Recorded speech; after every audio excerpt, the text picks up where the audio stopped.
All right, so for 7th grade to start this week off, we have a super easy lesson 1. We're kind of preparing y'all for 8th grade, so these are some words that you probably haven't talked about this year, so we're going to start with something easy. So you know what this equation looks like. We've been looking at it for the past couple of weeks, but there are special names for the M and the B that you're going to use in 8th grade, so we kind of want to get y'all familiar with it. So for the M, all right, this is called your slope. All right, this number is always going to be with your x, so always with x value. Let me zoom in case y'all can't see.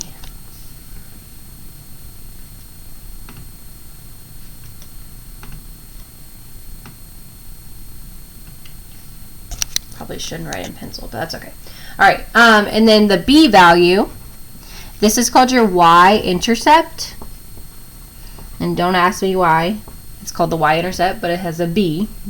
Someone somewhere decided to use B instead of a Y. But so this is always going to be alone. Okay, it's a number that's by itself. So if your slope is your M, and B is the Y-Intercept, and it's always alone. So that's really all that you need to know for this lesson. We're going to do some practice just so you have an understanding of what we're looking at. So the circle, for example 1, circle the value of the slope from the equation. So you're just finding the slope. So we have y equals 3x plus 5. Remember, slope is always with the x. So this 3 value is our m, or our slope. So m equals 3. All right, number 2, y equals 5 plus 3x. We only want the value that's with the x, so it's m equals 3. The slope is our m, remember. The reason I'm using m is because we have that is the same label for the slope. Number 3, y equals 25x plus 14. Well, I want what's with the x always, so m equals 25.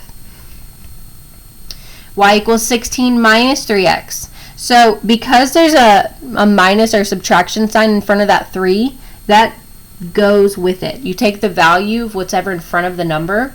So if there's nothing in front, that means it's positive. If there's a plus in front, that means it's positive. But if there's a subtraction sign in front, that means it's a negative number. Okay? So m equals negative 3. Y equals negative 2x plus 9. Well, there's a negative in front of this, so it's negative 2. And then y equals negative 6 minus 4x. So you take that subtraction sign with it. So m equals negative 4. And hopefully that is super easy for y'all. For slope, it's the number with the x. All right. Second part of the examples, circle the value of the y-intercept from the equation. So we're looking for our b. Remember, we're looking for the number that is not with the x, so the number by itself. So y equals 5x plus 9. This 9 by itself, or positive 9, is our b. Y equals 19 plus 3x. Well, I want the 19. b equals 19. Y equals 6x minus 9. Same thing as before. If it has a subtraction sign, it goes with the number. So that is actually a negative 9. Y equals negative 6x plus 3. Plus 3 means positive 3, so b equals 3. Y equals negative 2 minus 9x. Well, I want what's by itself, so this negative 2 is what I want. b equals negative 2. And y equals 13 minus 18x. Number by itself is just 13, so b equals 13. All right? So just remember, m is always with the x, and b is always by itself. That's really all you need to know for this part of the lesson. Make sure you do your assignment number 1 after this video, and then watch video 2, your final video, and your final assignment for distance learning. Good luck.